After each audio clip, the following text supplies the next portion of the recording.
3, 2, 1. 1. All right, y'all. This is David, the Georgia photographer, and I'm done.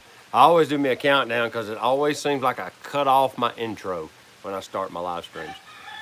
I've got nothing in particular to talk about today, but I thought I'd do me a live stream earlier in the day because I had a little free time. The kind of low roaring noise you hear in the background is rain. It's raining. I'm out on the porch. As a matter of fact, shut this sliding glass door. There we go. Get that knocked out. The cat wants in here with me, but I can't let her in here because then she won't want to leave. So, all right, let's see here.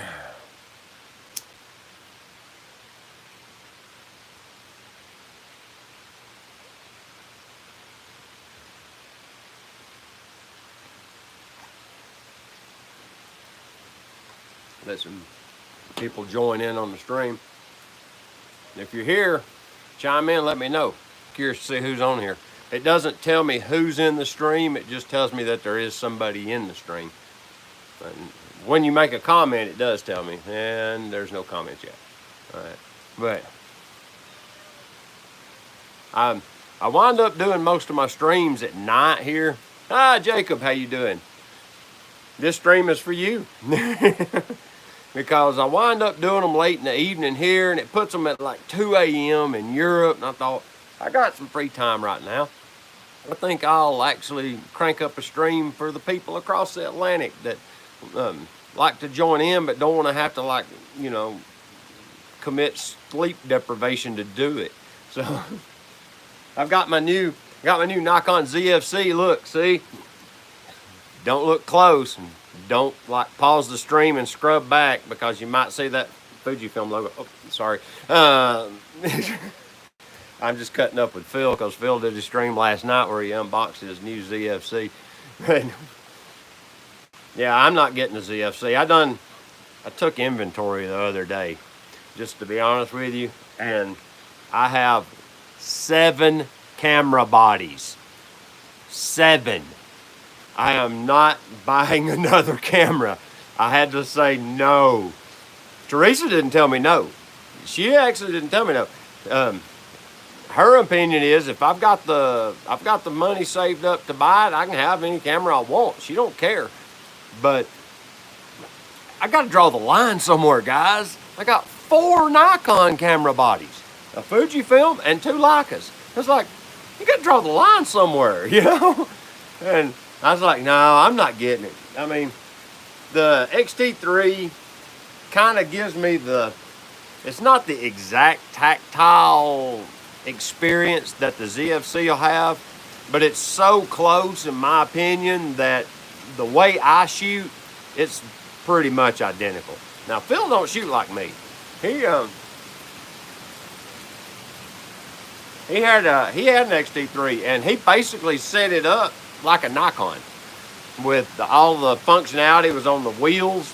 You know, he's not a big user of the dials, the mechanical tactile dials. He wanted to use the thumb wheels that are built into the camera, and I think that's honestly why Fuji. Really? It's supposed to be just a light shower, y'all. Here comes the rain. Hopefully you can still hear me over the roaring din. Jacob's got a DF. DF's a great camera. Ah, Hassan, you're here. Nice. Yeah, but I have a Z50, and I shoot bird photography with it, or wildlife in general, and I shoot wildlife with my D810.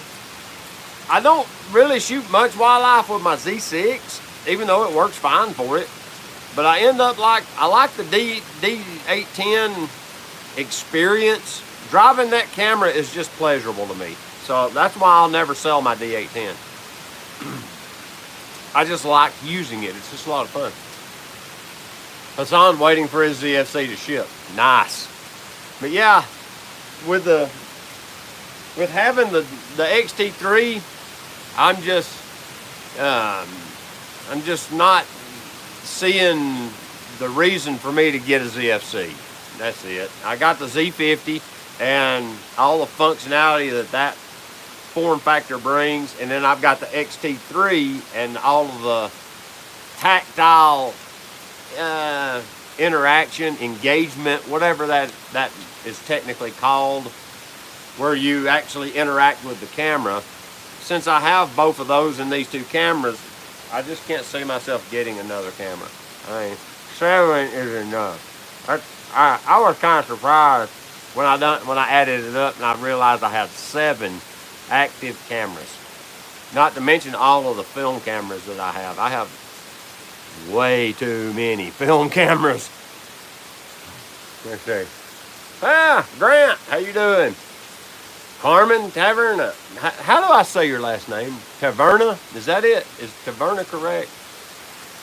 Yeah, you're not late. You're good. I didn't warn anybody I was doing this. Just powered it up and went to shooting videos, so it's not a problem.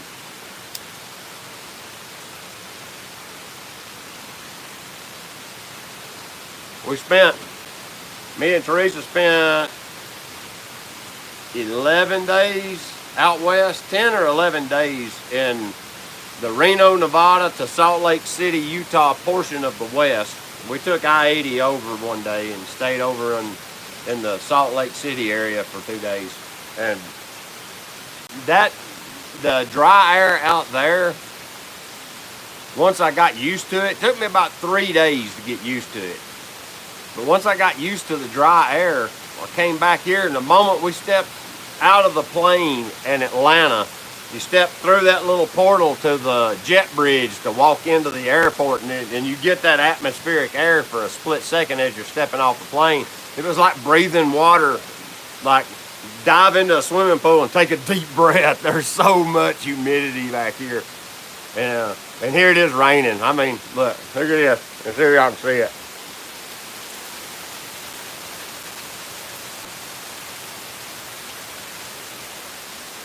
Just like crazy. I don't know if it was supposed to do that today or not, just to tell you the truth. I'm not real sure.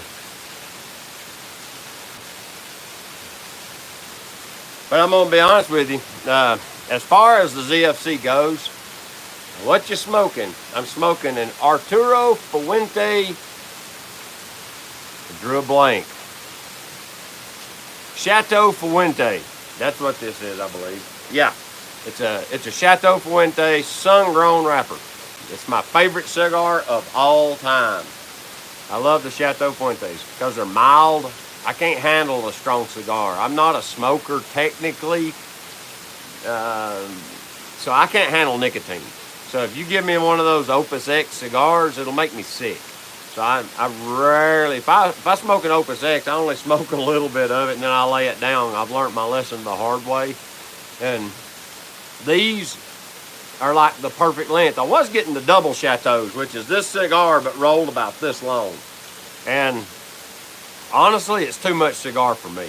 Since I'm not a real, not like a legit smoker, then I can't handle that much nicotine at once. Even though I don't inhale them, you still get some nicotine exposure that soaks in through your tongue and things like that, But this is about right. I don't go too far with this. But yeah, Chateau Fuente, the sun-grown. The sun-grown has the best flavor to me. They got 3 wrapper styles. They got the natural, sun-grown, and Maduro. And for me, Maduro cigars, I'm just going to go down this rabbit hole for a split second. Maduro cigars is like chewing Levi Garrett chewing tobacco. It's like you have to spit constantly with it. So I don't care for the Maduros anymore. I tried them a time or two, but yeah. And the natural wrapper seems like it's stronger. Like it makes me lightheaded. So that's why that's why I like the sun-grown. But yeah. Raining in it always rains in Florida, dude. That's a rule. Grant says it's raining in Florida. I'm going to jump back over to the ZFC thing for a minute. If I didn't have the XT3, I would probably get one, just to tell you the truth, because it has battery compatibility with my Z50. And I like the tactile interface. I really enjoy driving the camera. That's part of my experience. A lot of people say they want the camera out of the way. I'm a gadget guy, if that's the right way to put it. And I like the interaction with the equipment too. And if the camera is like so automatic that you don't, like the camera does so much for you that you just press the button, I can do that with my smartphone. And an iPhone will take photos for street photography and for like urban decay and stuff. Honestly, you could use an iPhone or a nice Android. The cameras in these new Android phones they're stellar. I don't have access to many Android phones around me. Most everybody I know uses iPhone. Some of the family I have down in Idershoots, they use Androids, but they're not photographers. They're just working professionals. Most of them's farmers. But yeah, I just use the iPhone because it works. But yeah, you could honestly do your street photography with an iPhone, and people really wouldn't know it if you wanted an automatic phone, and it would do really well. But yeah, that ZFC really appeals to me because of the tactile interface, and I honestly believe they're late to the party with it. That what they're trying to do is pry a little bit of that vintage nostalgia shooter market away from Fujifilm, but Fuji has basically built their niche around that, and they have a very loyal following now because of it. It's going to be hard. Like, I'm one of them. I'm not getting rid of my XT3 for ZFC. I'm not going to do it, because my XT3 is a wonderful camera. So there's no motivation for me to change. Now, Phil has a bunch of use cases for his.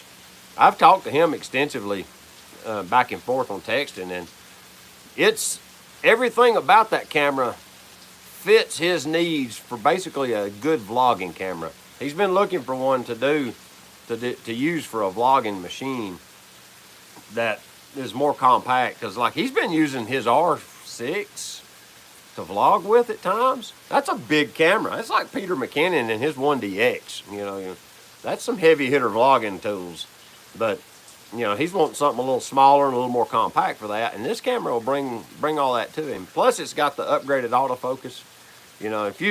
If you like autofocus, the Z6 II, Z7 II, and this ZFC all have insanely good autofocus. Now, if you didn't watch his live stream last night, he was playing with it with the autofocus like acquisition mode with the face detect, and he could just pan that thing by Heather, and it'd reach up, it'd find her face in her eye, and it'd track her eye, and it was working really well. They finally got that sorted out.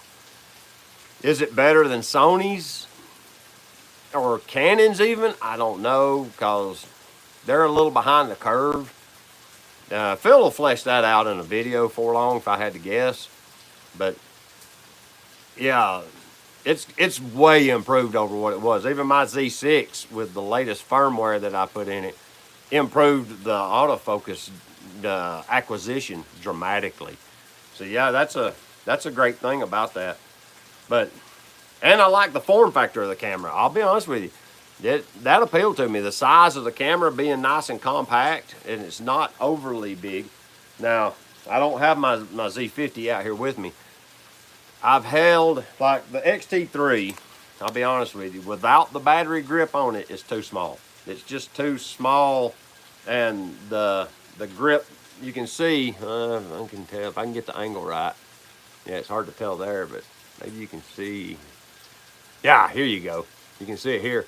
You can see the battery grip adds a huge amount of grip area to the camera. Without the battery grip on this camera, I don't shoot the XT3 at all. This is too small for my hand. So I always use it with a battery grip. Sierra wants me to take the grip off of it because her hand's smaller than mine. And it works better for her.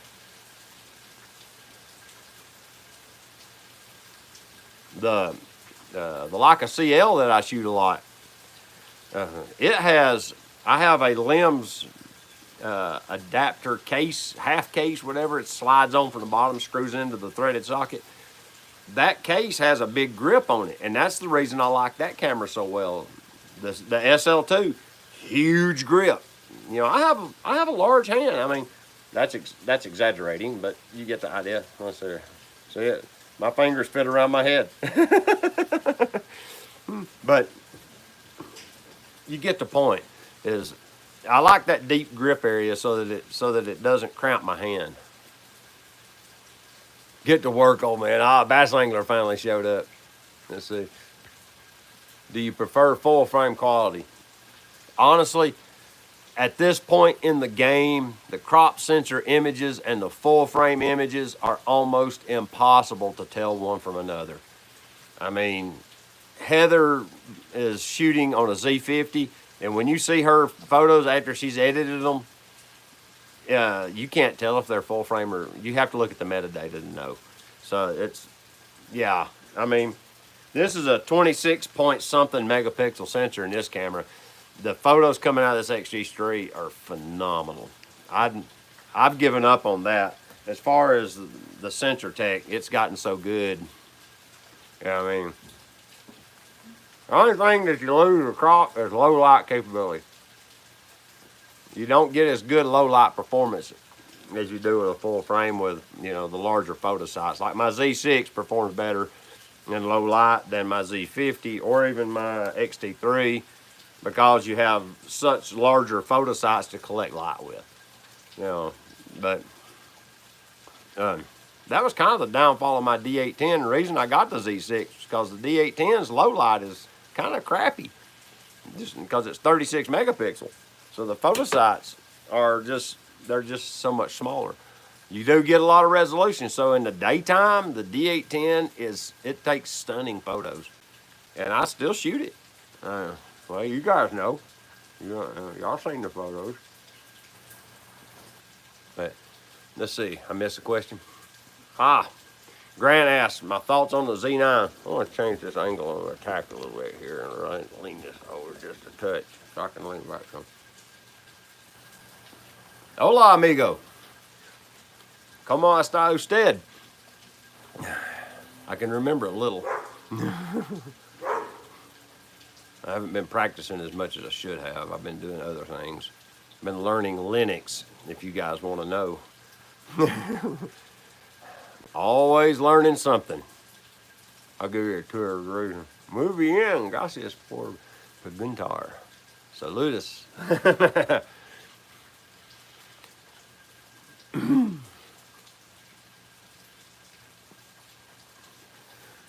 Yes, I'm now that I've said hello to Adrian. Let's see here. Thoughts on the Z9. I have a lot of thoughts on the Z9. If I didn't have a Z6, a D810, a D40X, and a Z50 Nikon that all take really good photos, even that little D40X takes really good photos if employed correctly, and a Leica SL2, and a Leica CL, and a Fuji X-T3. See the lunacy of it? I would actually consider, if I hadn't already got the SL2 and the Z9 had already come out, it's entirely possible that I would have went the Z9 route because it has the built-in grip. It has the upgraded batteries of the big boy cameras, and they're about the same price. It's a little more because I got the SL2 second-handed, so I saved a good bit of money on it, just to tell you the truth. I want to say I bought it for $4,500. I got certain text messages when I bought it. And it just had like 2 little scuffs on it. And Jericho's found something to bark at. He won't quit once he starts, unfortunately. But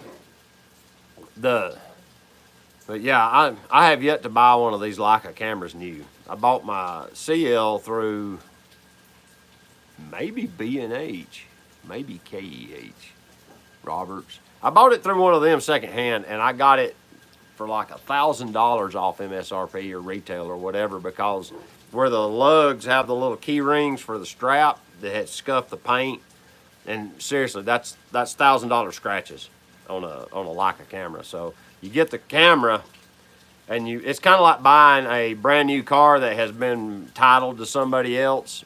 And you take that new car hit. It's the same way with Leica cameras. You can get the camera without having to pay that premium for opening the box the first time. And I don't care about the box. The box sits on a shelf in the back room. I want the camera. And I'm going to go out and I'm going to scratch it up. So what's two little scuffs where the lugs are, I don't care about that. So that's the way I get them.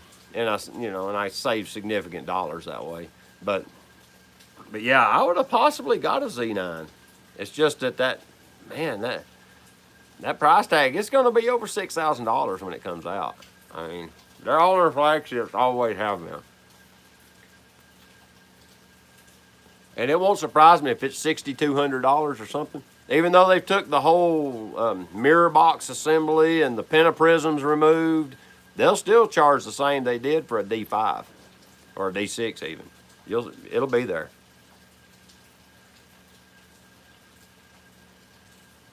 It's there. It's killing it at the Olympics. I haven't seen much about the Z or the Nikon photos. I follow Jeff Cable, so he shoots Canon and he posts pretty constantly about his photos he's capturing with, I don't remember what camera they use.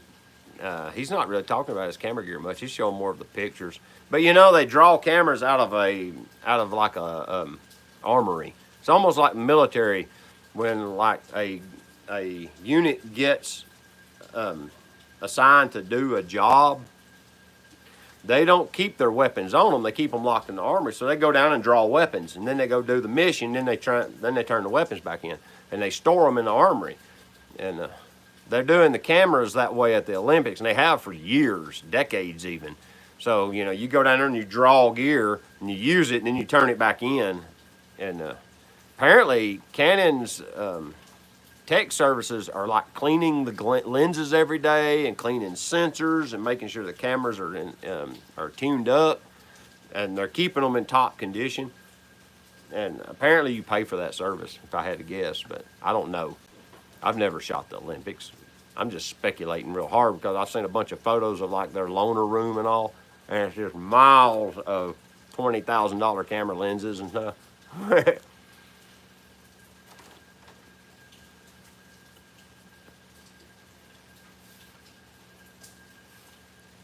So James Oliver says, full frame quality kicks in with the crop sensor pixel density, filling a full frame sensor for high megapixel, come on, it's fading out, high megapixel sensors used for print. If viewing is only on a screen, the screen has more to say about the quality than anything, and he's right. Most people don't realize a 4K video screen is literally an 8 megapixel image. If you math it out, it's 3,000 and something. What was it? 30. I can't remember the number now. But yeah, your 4K is roughly 4,000 pixels wide by 2,000 pixels tall, because it's 1920 by 1080, and it's 4 of them is a 4K screen. So yeah, and a 1080 HD is 2 megapixel. So if you have a 1080 HD screen that's 1920 by 1080, that's only 2 megapixels. But now there is something to be said for down-resing a photo. So if you take the images out of my CL are 24 megapixel. You look at those on a 1080 HD screen, they're crisp. Very crisp images for even like my D40X is like 10 megapixels, I think. I think it's 10 megapixel. If you shoot that camera with like a 105 macro lens and shoot it with strobes, the image quality coming out of that old D40X is stunning. Shooting it properly, that camera produces amazing photos. 10 megapixels. That's bigger than a 4K screen. So, yeah. James has got a good point. Yeah, and when you print, unless you print big, you still don't see it. it's, you still don't get the value of it unless you print very big. Actually, it's shocking. You can print 8x10s with an iPhone, and you can't tell hardly that it was taken with an iPhone. I mean, yeah, an iPhone will print 8x10 and it looked beautiful. So there's something to be said for how you view the images. That's a good point, James. Jacob Jerg's asking, also interested in my view on Nikon Z lenses. I love them. I got rid of my 85 f1.8 Z lens. I had the S lens, the 85, but I never used it. And I used that money. I think I got the SL2 with that. I believe that's what I used. I liquidated all that stuff through Roberts, used Photo Pro. And I'll be honest with you, I like their deal better than KEH's. I used KEH last year, and they were fair, but they're not as generous with their quoting. It seemed like used Photo Pro gave me a little more per item. It was a little higher estimates, you know. So, and it was actually a little easier, it seemed, to do business with Roberts. I mean, I have my quote literally.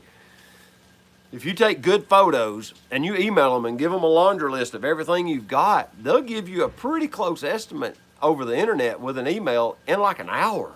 It was kind of shocking. But long story short, I sold that Z lens, and I got the 24-70 f4S, and it's a stunning lens. I use it a lot. I went to Sedona and used it a lot. I damaged it. It's got I bumped the front element on the Jeep ride, and it's got a scuff on the front element. You can't see it in the photos. I mean, it looks good, but the new, there's a couple of them Z lenses I'm actually kind of interested in. I would like to get that 24-50 for a street photography lens. I would like to run it on both my Z50 and my Z6. I think that'd be a kind of handy lens to have. It's a nice, small, compact form factor lens. I would really like to just play with that 58-095 Nock lens. That'd be just to mess with it. If I was shooting portraits, I would love to have that lens on a Z50. As silly as that would look, you have that giant lens with 0.95 aperture on that Z50 sensor. You could shoot in total darkness and have a beautiful image with that setup. That would be what, about a 85, 90 millimeter equivalent field of view. So it would give you, you would have like the best of both worlds. You'd have that nice little small lightweight camera and that huge glass. It would be an awesome little portrait lens, I believe. But yeah, I like the Z lenses are great. I have yet to see a Z lens that didn't perform really well. I have the kit lens that come with the Z50, and I still haven't even mounted it because I use the Z50 for a vlogging camera, so I don't use that kit lens. And they say you can stick it on the Z6 and it'll work, but you down res it, and I think it might be 16 megapixels, something like that. When it crop, the auto crop mode deal, you know, all the full frames will do that auto crop thing. But yeah, I don't have a bunch of Z lenses. I've got them too, and the rest of mine are F-mount. I'm pretty sure all the rest of my lenses are F-mount lenses because I adapt them. You know, the 500 phase Fresnel with the F to Z works like a charm on both of my Z cameras. I think once they get a big aperture Z lens with long glass, like somebody was talking about, they're going to come out with the 400 f2.8. I think that lens will be stunning. And it might actually be one of those where it collapses, kind of like Phil's lenses do on his Canon. You might be able to, I don't know, I haven't looked. I haven't really looked at the Z lens lineup lately, but there's a lot more technology being applied to those lenses. They're lighter because they're using high quality plastics in their construction instead of aluminum. Because I'm pretty sure a lot of photographers were complaining because the old glass is heavy, you know. You see, like, I shot for a long time with a 35-70 f2.8 D, and I I haven't got it out in a while. I had two of them. I sold one of them to use PhotoPro, I believe. But those lenses, they're aluminum, brass, and glass, and they're heavy. They're very heavy lenses. They're now they're pro grade from the 90s, so they're durable and they render beautifully. Like I said, I used one for a long time on my D810 with wonderful results. I had it and the 70 to 200G, the Gen 1 VR. I still have it too. I shot it on the Z6 not long ago. But yeah, I like the F-mount glass more, mainly because it's a better value right now, because you can get the F-mount glass so much cheaper. So if I was steering someone towards glass, I'd get the G series glass and the F to Z adapter. Buy it second-handed and you can get it so much cheaper. You don't have to buy the new Z glass just to get good quality, because the pros were using the G lenses, shoot, for decades, literally, with wonderful results. So, I mean, Heather is using Phil's 70 to 200. He's got the VR2, the one generation newer than mine. She's killing it on that Z50 with it. So, yeah, I would steer people towards F-mount glass, just to be honest with you, just for the cost savings. But, if I was a working professional, I would probably get all new glass, just because you're going to have direct compatibility. I mean, when you run adapters, you run the risk of bad connections. And every time you introduce a connection, you introduce a potential for failure. And if I was relying on it to earn my living, I would definitely have native glass. It's just smart, smart business. And seriously, if I was going to, and honestly, if I was professionally shooting, I would probably be doing product photography. So I would probably have the, the 100 millimeter, the one that just came out, the macro lens. I'd use it. I would definitely have a 200 millimeter of some sort for product photography. So the further back you get, the less the angle of divergence is, and the less distortion you get, and the better compression, and the objects just look cleaner. But yeah, I would absolutely have native lenses if I was a working pro. It just makes sense. Let's see, there's been some comments going by. Let me see what I've missed.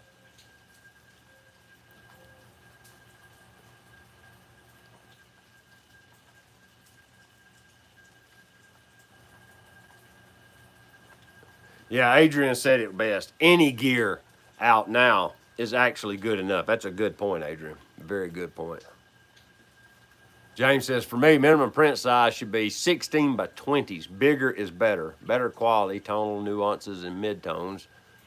Occurred for me going from sRGB to Pro Photo 16-bit. Interesting. I haven't really explored that. Maybe I should. Yeah, the 400 millimeter f2.8 is confirmed. Bass Angler says so. Jean-Claude Ben. Hey, David, happy to be awake for this live stream. Did it for the guys in Europe, because you guys, I always log in and it's always like 2 a.m. So I thought I've got an opportunity. I was going to do it. And that's why I logged in early today, so you guys could see the stream without having to like eat no-dos and caffeine pills to stay awake.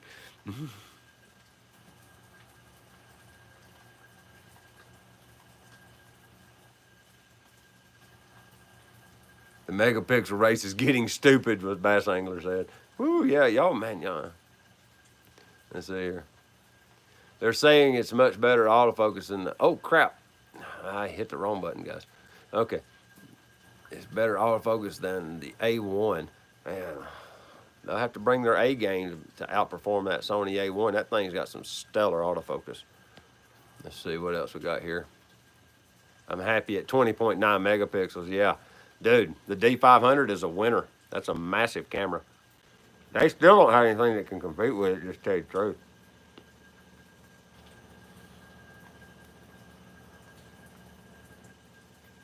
The 400 280 is confirmed. They're going to make one. Any gear outs now? Okay, yeah. Isn't there a 1-400 coming as well? I think so. Yeah, they're doing a super zoom. Yeah, that 400-2.8 will be expensive. Yeah, it'll be many thousands of dollars. And the sad thing about it is it should be a metal housed lens for that kind of money. It shouldn't be a plastic lens. I think they'll get a lot of blowback if they build that lens and then put it in plastic, because you need it to be a little more rugged than plastic provides, because that lens will be enormous. You want it to not fail under mild use. There's a 2-600 on the way too. Wow. James says he loves his 35-70. Yeah, it's a great lens. Might be a good alternative. Reliability, yep. Hassan ordered the ZFC with the 28, the 50, and the 50-250. That will be a nice kit. I'm curious to see how that 28 runs. I've got the 28 AIS, and it's an incredible lens. If you we'll probably shoot a lot of vintage lenses with it too. Yeah. Tech Assist is here. All right. Let's try this and see if it breaks the stream. All right, y'all. I'm trying. Let me see. If you want to hear me, please don't call and break my stream.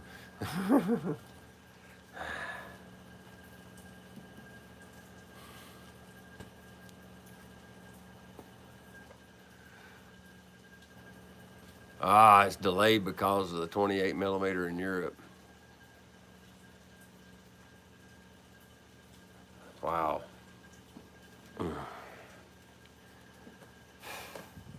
But yeah. Oh, now the rain's moved through. Now the sun's going to come out and make it a steam sauna. It was nice and cool there while it was raining. But yeah. I think it's going to be a great camera. I think you'll see a lot of positive reviews about it, because it's going to be like the Z50 turned up to 11 is what I expect. I expect it to perform exceptionally well. The autofocus already looks like it's working like a dream.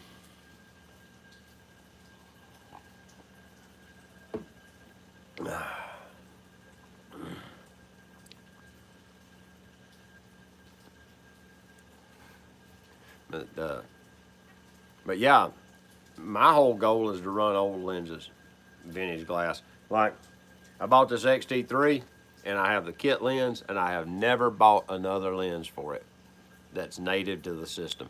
That's the only Fujifilm lens I've ever bought. I've adapted pretty much every lens that can be adapted to a Fuji camera to this camera, and y'all have seen it. Even camera lenses that weren't adaptable got adapted. Argus, there's videos. But I like adapting older lenses. I just like shooting with the old glass. I've been experimenting with another one. I've got one on the camera now. I'm not going to divulge what it is. It's got cool factor to it. It looks to be kind of low contrast, but I'm hoping that when I do my edits, I'll be able to fix that. But it's a cool little lens. But it's a little tiny thing. Yeah, I've been experimenting with that too. Bass Angler says, how many lenses do you have? All right.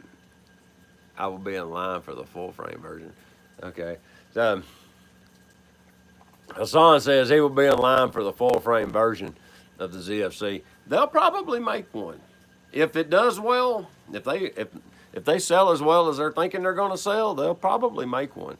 Probably be like a Z6 II chassis, but the outside controls will have the functionality. It'll be like the DF, pretty much, but with probably image stabilization and the upgraded focus. The DF didn't do well, and I think it was all because of the marketing, just to tell you the truth, because it's a great camera. Everybody that has a DF loves it, but you never heard anything about them.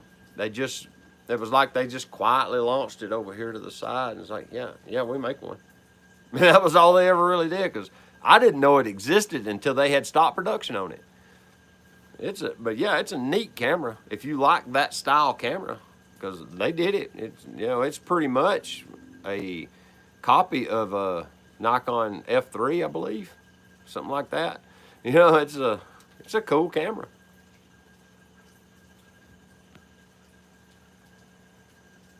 Bass Angler says, how many lenses do you have?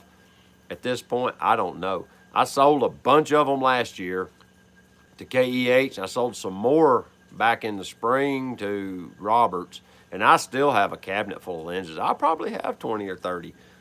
You know, he's speculating. He's saying 30 plus. That's probably a pretty accurate count because there's a bunch of them in that cabinet. I've got a collected bin that has like the most used, and then I've got a shelf with the ones that are like my favorites that I get out regularly. And then I've got a cabinet with all of the ones that I just get out once in a while for one reason or another. And then the big glass lives in cases so that it doesn't get beat up. Like my 2-500, my 500 f4 or f5.6 mirror lens, reflex lens, whatever you call it. The phase Fresnel. All them big lenses, they live in cases and to keep them from getting banged up. But yeah, there's probably 30 or more. It's a bunch. It's probably too many. I mean, I don't use them most of the time. I have probably 6 or 8 that I use regularly. Hi Don, how you doing? Thank you for stopping by.